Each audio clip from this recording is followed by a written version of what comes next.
यह बात उस समय की है जब सिकंदर ने पूरी दुनिया पर अपनी धाक जमा ली थी। दुनिया जीतने के बाद अब उसकी इच्छा थी अमर होने की। चूंकि वह लाखों लोगों की मृत्यु का कारण बन चुका था, इसलिए वह जानता था कि सभी किसी न किसी प्रकार मरेंगे ही, पर सिकंदर नहीं। वह नहीं मरना चाहता था। जब वह पूरी दुनिया जीत लेगा, उसके बाद भी अनंत काल तक अमर रहते हुए धरती पर शासन करना चाहता था। लेकिन यह अमरता उसे मिलेगी कहां? इसी अमरता की तलाश में वह भारत आया था।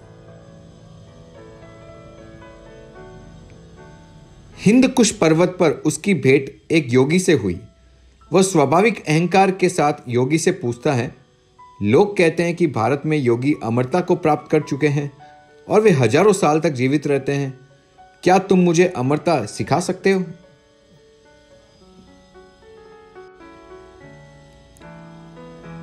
योगी उसे देखकर मुस्कुराए और बोले, लगता है तुम उसे जानने के लिए बहुत बेसब्र हो। ठीक है, देखो यहां पर एक जंगल है। इस दिशा में जाने पर उस जंगल से कुछ दूर चलने पर तुम्हें एक गुफा दिखेगी। गुफा के अंदर जाने के बाद एक स्वच्छ पानी से भरा जलकुंड दिखाई देगा। उस जलकुंड से एक अंजुली भर के जल पी लेना और तुम अमर हो जाओगे। सिकंदर योगी द्वारा बताए गए मार्ग पर अविश्वास के साथ चल दिया, किंतु जैसे जैसे वह बढ़ता गया, उसकी सभी अविश्वास दूर होने लगे। जंगल का रास्ता योगी के बताए गए के अनुरूप ही था। अंततः उसे वह गुफा भी दिख गई। सिकंदर के साथ कुछ सैनिक भी थे। उसने सोचा, अगर इन्होंने भी वह जल पी लिया तो ये भी अमर हो जाएंगे और तब इन पर शासन करना मुश्किल हो जाएगा। इसलिए अपने सैनिकों को गुफा के बाहर ही छोड़कर वह अकेला ही गुफा के अंदर जाने लगा।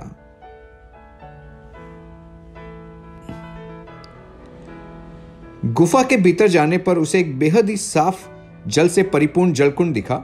वह जल्दी से जलकुंड से जल पी लेना चाहता था। उसे विश्वास नहीं हो रहा था कि जिस चीज को पाने के लिए वो इतने साल से कोशिश कर रहा था, वही अमृत कल कल करके उसके सामने बह रहा था। उसने अमृत पीने के लिए जैसे ही हाथ बढ़ाया, एक कौवे की आवाज आई। वह कौवा गुफा के अंदर ही बैठा था। कौवा जोर से बोला, रुक जा, यह भूल कर भी मत पीना। तभी एक कौवा जो जलकुंड के दूसरी ओर बैठा था, उससे कुछ कहने लगा। आश्चर्य की बात यह थी कि वह काव काव न करके यूनानी भाषा का प्रयोग कर रहा था। सिकंदर ने कहा, तू कौन होता है मुझे रोकने वाला? कौवे ने जवाब दिया, मेरी कहानी सुन ले। मैं अमृत की तलाश में था और यह गुफा मुझे भी मिल गई थी। मैंने यह अमृत पी लिया। अब मैं मर नहीं सकता, पर मैं अब मरना चाहता हूँ। देख मेरी हालत, अंधा हो गया हूँ, पंख झड़ गए हैं, उड़ नहीं सकता, पैर गल गए हैं। एक बार मेरी ओर देख ले, फिर मर्जी हो तो अमृत पी लेना। देख अब मैं चिल्ला रहा हूँ, चीख रहा हूँ कि कोई मुझे मार डाले, लेकिन मुझे मारा भी नहीं जा सकता। अब प्रार्थना कर रहा हूँ परमात्मा से कि प्रभु मुझे मार डालो। एक ही आकांक्षा है कि किसी तरह मैं मर जाऊं। इसलिए सोच ले, एक दफा, फिर जो मर्जी हो सो करना। यह कहते ही सिकंदर सोचता रहा।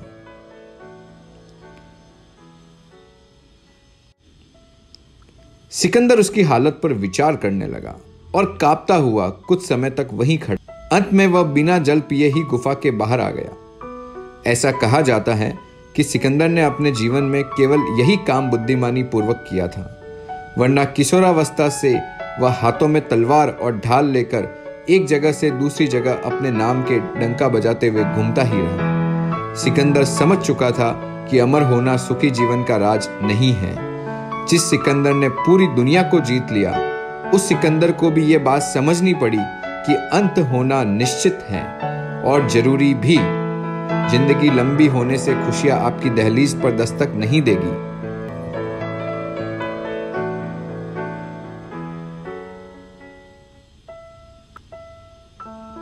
उम्र कम हो तो भी आप उसे भरपूर जी सकते हैं। जीवन का आनंद उस समय तक ही रहता है जब तक हम उस आनंद को भोगने की स्थिति में होते हैं। इसलिए स्वास्थ्य का ध्यान रखिए। जितना जीवन मिला है उस जीवन का भरपूर आनंद लीजिए।